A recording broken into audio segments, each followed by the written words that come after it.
Hi there. By default, any audio added to a PowerPoint slide stops playing as soon as you move to the next slide during a slideshow.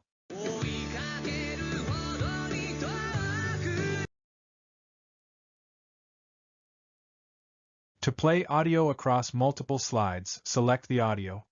Go to the Animation tab and set the start type and delay. Then go to the Playback tab.